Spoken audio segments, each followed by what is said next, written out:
Boa noite a todos, novamente, para dar início propriamente dito ao nosso trabalho. Que a paz e o amor de Jesus Cristo esteja conosco nessa noite, nos proporcionando muita serenidade em nossos corações e em nossos lares. É mergulhado nessa energia de paz e amor que damos início aos trabalhos dessa noite. Gostaria, hoje nós temos nosso irmão, Sr. Luiz Guimarães, que vai trazer uma reflexão sobre o mar alto.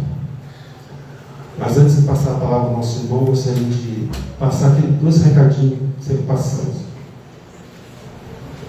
O primeiro deles, a gente sabe que sempre vai ter alguém hoje que vai começar um tratamento na casa. Então, se essa pessoa estiver tomando alguma medicação, essa medicação só pode ser reduzida ou retirada pelo médico que a receitou.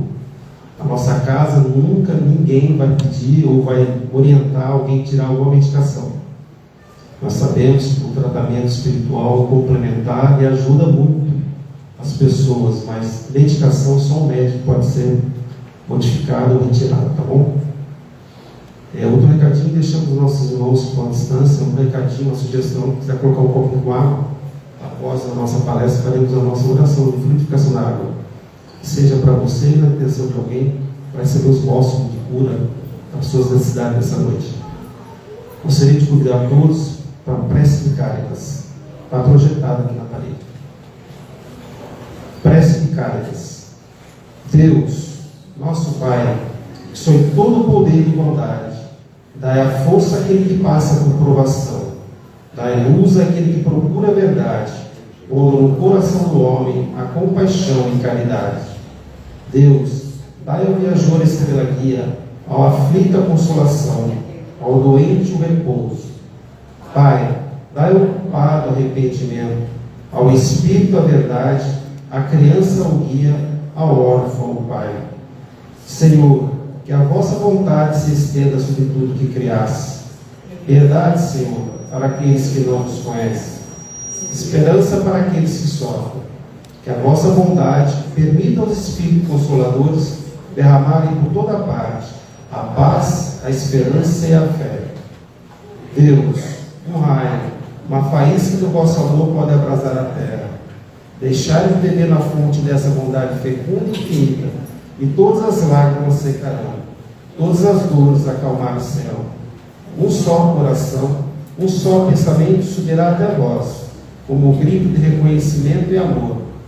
Como Moisés sobre a montanha, nós os esperamos com os braços abertos. Ó poder, ó bondade, ó beleza, ó perfeição, e queremos em alguma sorte alcançar a vossa misericórdia. Deus, dai-nos a força de ajudar o progresso, a fim de subirmos até vós. Dai-nos a caridade pura, dai-nos a fé e a razão, dai-nos a simplicidade que fará de nossas almas um espelho, onde deve refletir a vossa santa e misericordiosa imagem. Que assim seja. Então, com a prece de Cáritas, damos início ao trabalho. Já passa a palavra para o nosso irmão Luiz.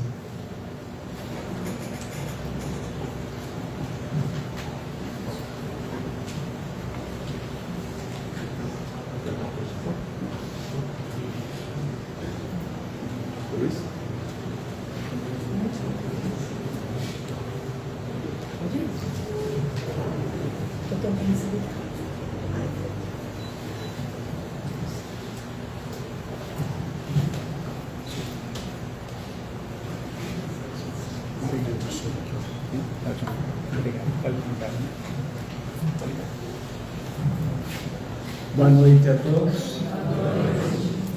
Eu hoje vou falar uma lição sobre esse livro aqui. O livro está judiado, mas esse livro aqui, ó, Pão Nosso, de tanto usar, ele está caindo aos pedaços, então eu tenho que tirar só a parte que eu vou usar, né? Para não me atrapalhar aqui. E para a reflexão nossa da noite, nós escolhemos desse livro a lição número 21, que se intitula Mar Alto.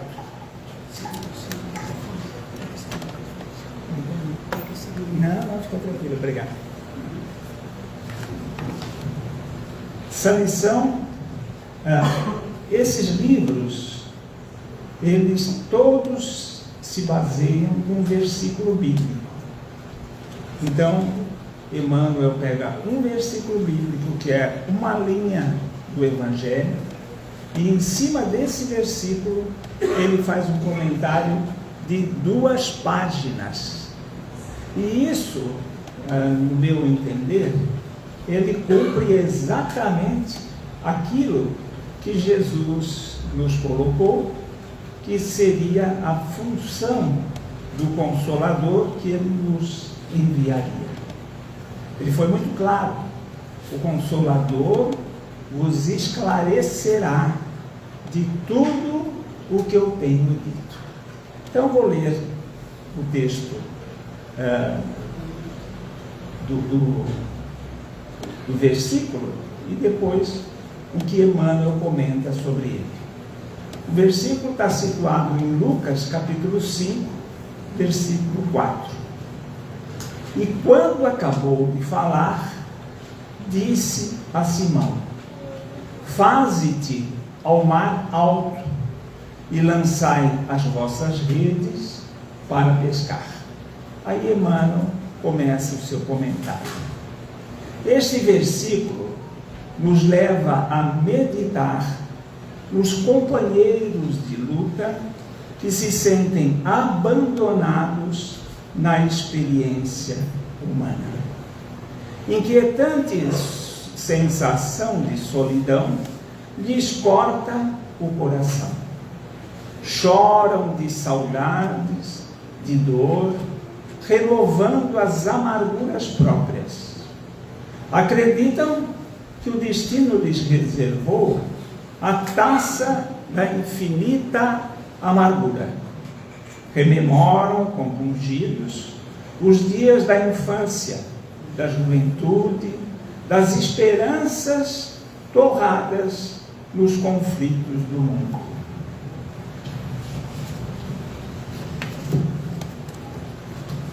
No íntimo, experimentam a cada instante o vago tropel das reminiscências que lhes dilatam as impressões de vazio. Entretanto, essas horas amargas pertencem a todas as criaturas humanas.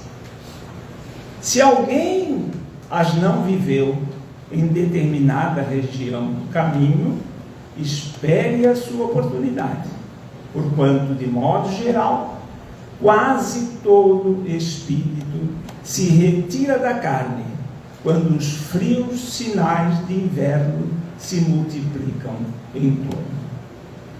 Em surgindo, pois, a tua época de dificuldade, convence-te de que chegaram para a tua alma os dias de serviço em mar alto. O tempo de procurar os valores justos sem o incentivo de certas ilusões da experiência material.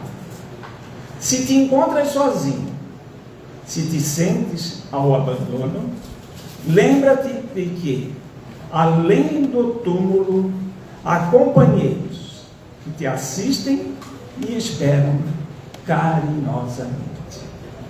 O pai nunca deixa os filhos desamparados.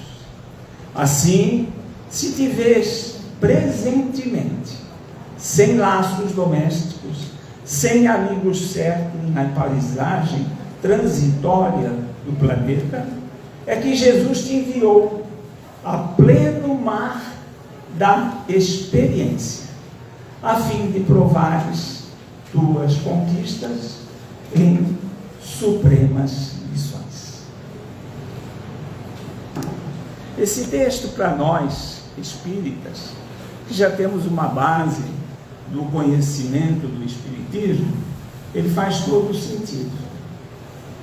A doutrina espírita nos esclarece que nós estamos num planeta de provas e expiações. Então, cada um de nós está aqui através da sua existência, através dos seus problemas, passando por uma prova que é exatamente para demonstrar que aprendeu tudo aquilo que ao longo de todas essas reencarnações ele absorveu.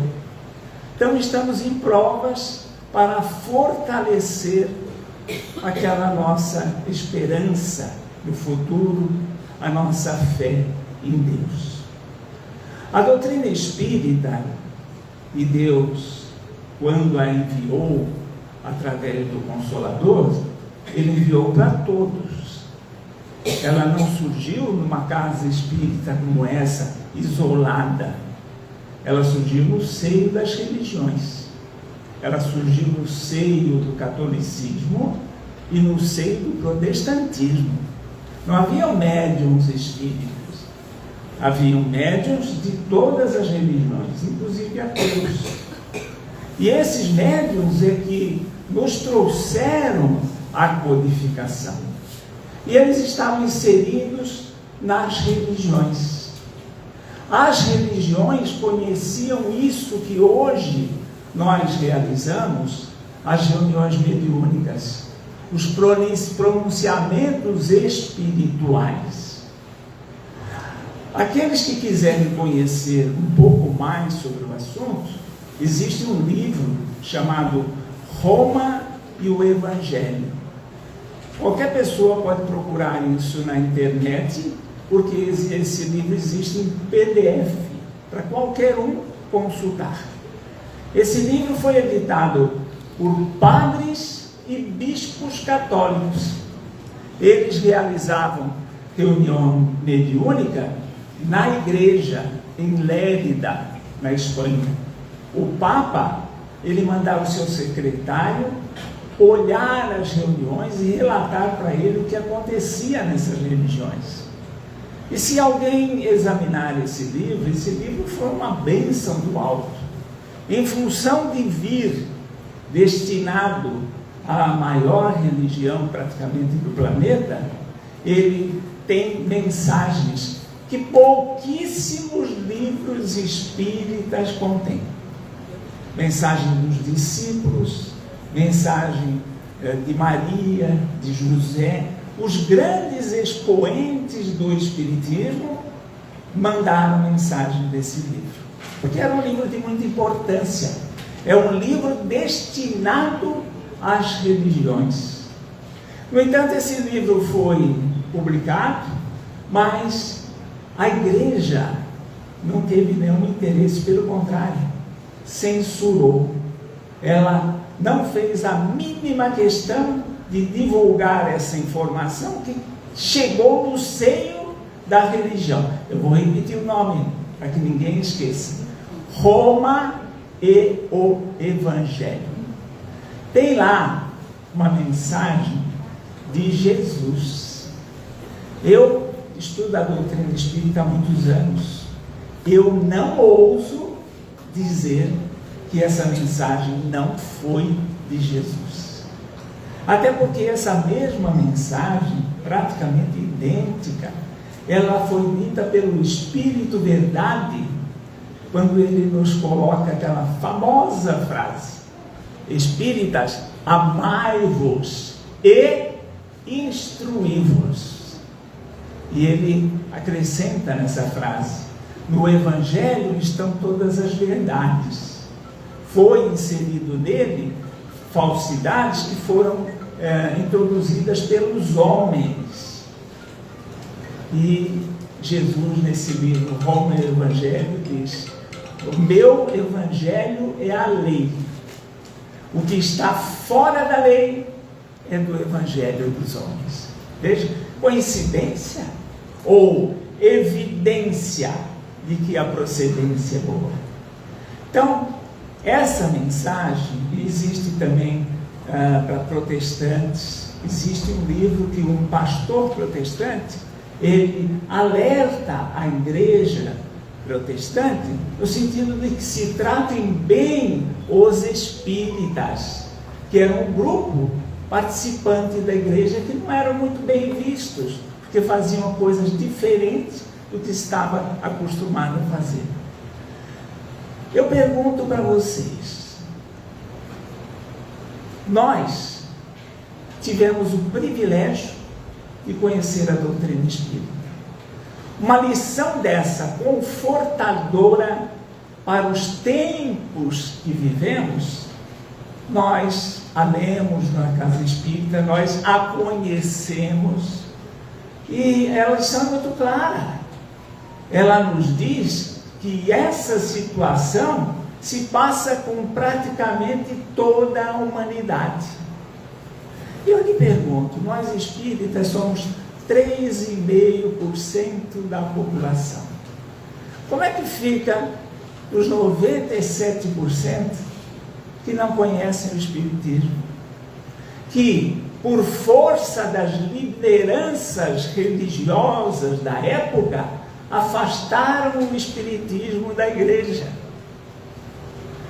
Posto isso, eu creio que fica muito claro para todos nós que nós, espíritas, não somos mais plateia de igreja. Eu não sou padre, eu não sou um pastor. Eu sou um espírita que estudou a doutrina desse grupo todo que trabalha aqui nessa casa. São espíritas esforçados que buscam passar o conhecimento, a experiência espírita para mais gente. Não existe plateia. No Espiritismo existe espíritas. Nós, ao termos conhecimento com essa realidade, nós temos a obrigação, que isso já veio lá de Jesus. Jesus, para os cristãos, ele dizia: divulgai a boa nova, levai a boa nova a toda criatura. E nós, espíritas, vamos ficar com essas informações tão lindas, vamos voltar para casa inebriado. Ai, mas que coisa linda que Emmanuel nos trouxe. Não, gente, nós temos que meditar, refletir. Eu conheço, eu ouvi essa lição, mas 97% do brasileiro não viu. Então nós temos a responsabilidade. O Espírito de Verdade foi muito claro: amai-vos e instruí-vos. E a instrução, ela se dá através da pesquisa, através da leitura, através do conhecimento. Nós no Centro Espírita não podemos nos limitar a vir tomar um passe, aliviar a nossa dor, depois voltar para casa feliz porque a dor passou. Nós somos portadores da boa nova, da doutrina consoladora. E eu vou me permitir contar um exemplo claro, para vocês verem como nós temos esse potencial, irmãos, para ajudar as criaturas. Todo mundo está vivendo na sociedade, nas escolas, no emprego, na sociedade, e nós estamos vendo como está difícil ser humano. Como está difícil você conviver com o ser humano e sem se tornar aquela agressividade que a gente tem visto nas pessoas. Então nós somos portadores dessa boa nova e temos a consolação de ouvir um Emmanuel nos dizer exatamente isso. Estamos no período de sermos provados através da reencarnação dessas experiências, porque nós já temos um conhecimento mais amplo. Nós podemos compreender, porque nós adquirimos um discernimento através da literatura espírita, através da casa espírita. E aqueles que não conhecem, que não sabem, essas pessoas convivem conosco. Acabou-se de passar aqui um Divaldo Pereira Franco, distribuiu milhares de livros, palestras, mas palestras quase que exclusivas para o público espírita. E quem convive com o cidadão brasileiro, os 97% de não espíritas, somos nós. Somos nós os portadores dessa informação que nós precisamos fazer chegar aos outros. Esse consolo não é só para nós. Com esse consolo já é difícil. Imagina a criatura não saber disso, ignorar isso. Como é difícil. Mas está ao nosso alcance torná-las conhecidas. E nessa experiência que prometi descontar, ontem aconteceu assim, uma coisa inusitada. Eu liguei para marcar uma consulta com um oftalmologista. Aí a moça disse assim, isso foi ontem, ela assim, amanhã de manhã às 7 horas desistiu um paciente, o senhor quer entrar? Eu disse, opa! Eu já estava imaginando que eu fosse fazer essa consulta lá para dezembro. Ela me ofereceu para o dia seguinte às 7h30 da manhã. Vocês ficaram espantados? Então segura na cadeira para não cair, porque vocês vão ver como a coisa é escandalosa. Eu tentei marcar consulta com outra médica, que é a minha cardiologista, mas não consegui. O telefone pura e simplesmente não atendia. E eu fiquei um tempão. Tinha 2 telefones, eu tentei. E ela disse assim, meu Deus do céu. E aí, como eu ia no médico de manhã, eu disse assim, não, de lá eu vou passar lá no consultório e vou falar com a secretária para marcar. Só indo lá, só presencialmente. E eu acho que vocês já viveram isso, tá? Isso aí está para todo mundo. E aí, depois do oftalmologista, e é um oftalmologista antigo, ele, na época que era muito famoso, ele me atendeu no mesmo dia, 9h30 da noite, porque o meu filho tinha pingado uma seiva, aquele líquido branco nos olhos, e eu fui fazer consulta com um médico, um oftalmologista, e ele disse assim, amanhã volta aqui. E eu voltei, ele assim, olha, não melhorou. Eu aconselho você olha a humildade desse médico. Eu aconselho você a consultar o Dr. Komatsu, porque ele é muito bom nisso. E nessa época o Dr. Komatsu era o top. Eu disse assim, meu Deus do céu, como é que eu vou conseguir uma consulta com o Dr. Komatsu? E aí eu liguei lá e ele me atendeu. Me atendeu naquele dia, 9h30 da noite. Me atendeu excelentemente. O Dr. Komatsu está velhinho, eu também estou. Então nós dois vamos morrer abraçados. Porque eu não tenho nenhum problema grave, ele vai colar, ele faz os exames, e ele está firme. E aí então, quando eu me despedi dele, ele disse assim, vamos dar um abraço. Eu quero dar um abraço, né? E aí deu um abração dele, ele ficou todo contente. Ele está trabalhando por amor à profissão. É uma coisa, pessoa excelente. E ele, eu acho que vamos morrer junto, morrer abraçado, né? Mas, depois do Dr. Komatsu, eu fui lá atrás da cardiologista para ver se eu conseguia marcar uma consulta. Está todo mundo preparado? Jura que não vai assustar? Cheguei lá no consultório e disse assim, minha filha, precisa dar um jeito nesse telefone.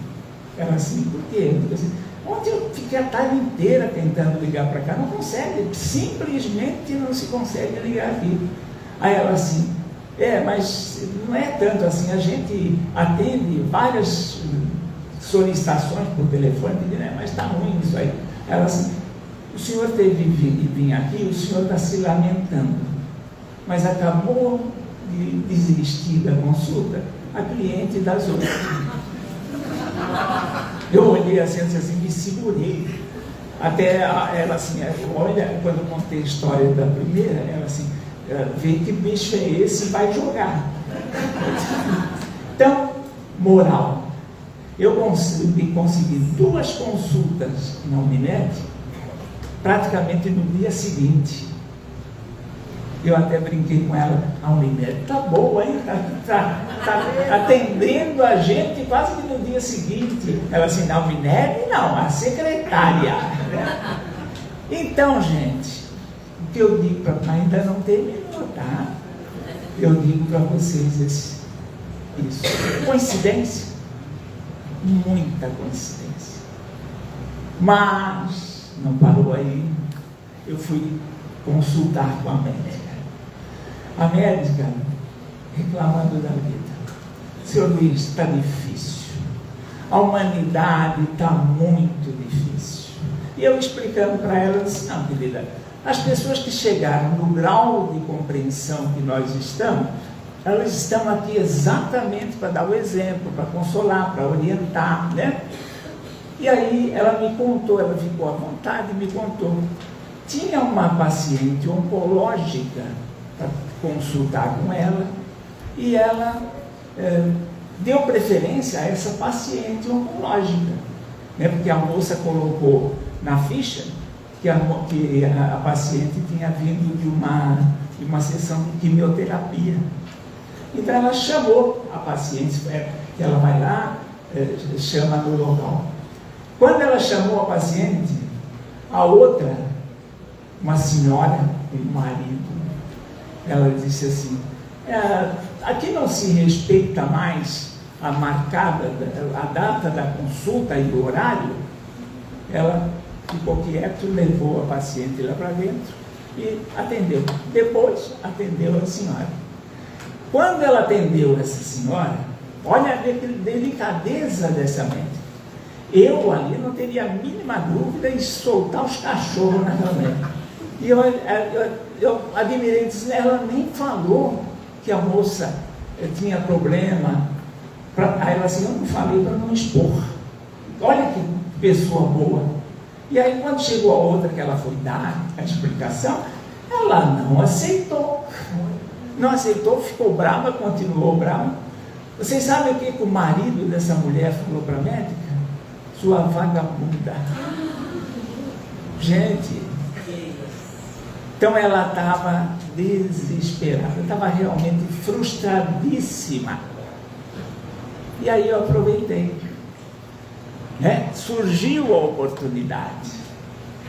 E eu encaminhei para ela no dia seguinte, depois de um papo longo, a primeira mensagem do livro Fonte Viva, que é uma mensagem do Emmanuel, muito elucidativa, nos mostrando da nossa função aqui no planeta. E ela me respondeu no dia seguinte, gostei. E aí hoje eu mandei para ela, que lição que eu mandei para ela? Hein? Vamos ver se alguém adivinha. Mar alto. Isso que nós estamos conversando, eu mandei para ela, ela leu hoje. Gente, nós espíritas temos uma oportunidade de ouro. Nós temos com toda a ferramenta na mão para ajudar a que essa humanidade se entenda, se compreenda, que aprenda a conviver. Essa é a nossa função.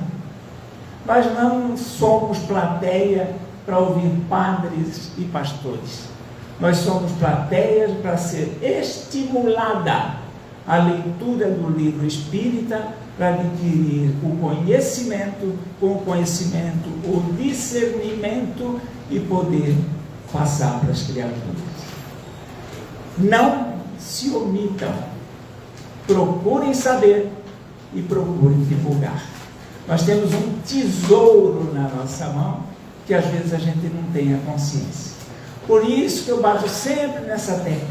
Não pensem assim, poxa, o Luiz é chato, vive com essa história e que nós precisamos conhecer, que nós precisamos ler. Não é.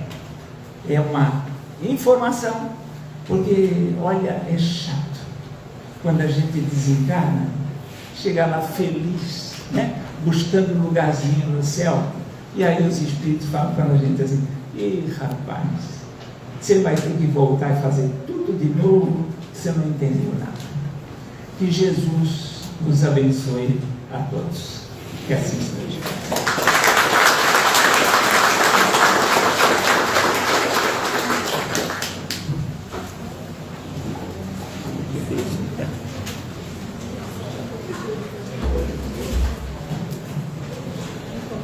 Agradecemos nosso irmão, o Sr. Luiz, que traz aqui um pouquinho da doutrina, ensinamento, faz um testemunho aqui, e a gente percebe, né, Sr. Luiz, que tem muitas pessoas, eu estou percebendo isso, muitas pessoas que são espíritas e ainda não sabem, entendeu? Como o senhor teve secretário, teve médico, eles não sabem, mas são espíritas, entendeu?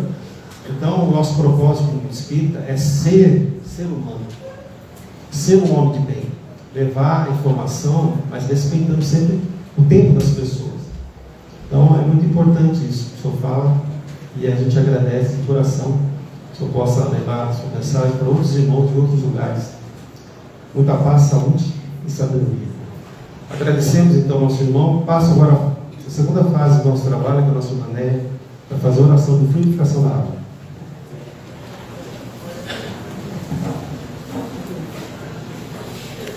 Boa noite a todos. Vamos fazer a oração de água fluidificadora. Eu vou fazer a oração e vocês, por gentileza, acompanhem em pensamento. Deus nosso Pai, Jesus nosso Mestre, rogamos que nossa água receba as energias da cura, que possamos receber o bálsamo a cada uma das nossas necessidades. Gratidão, Senhor, por este medicamento. Gratidão de todos nós. Amém. Vamos fazer a oração que o Senhor nos ensinou. Pai nosso que estais nos céus, santificado seja o vosso nome. Venha a nós o vosso reino. Seja feita a vossa vontade, assim na terra como no céu. O pão nosso de cada dia nos dai hoje. Perdoai as nossas dívidas, assim como nós perdoamos os nossos devedores, e não nos deixeis cair em tentação, mas livrai-nos de todo o mal. Que assim seja, graças a Deus.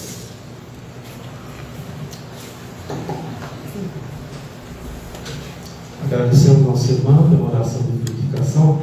Com essa oração, nós nos despedimos do nosso irmão com a distância, deixando um abraço, muita paz, saúde e sabedoria. Até quarta-feira que vem.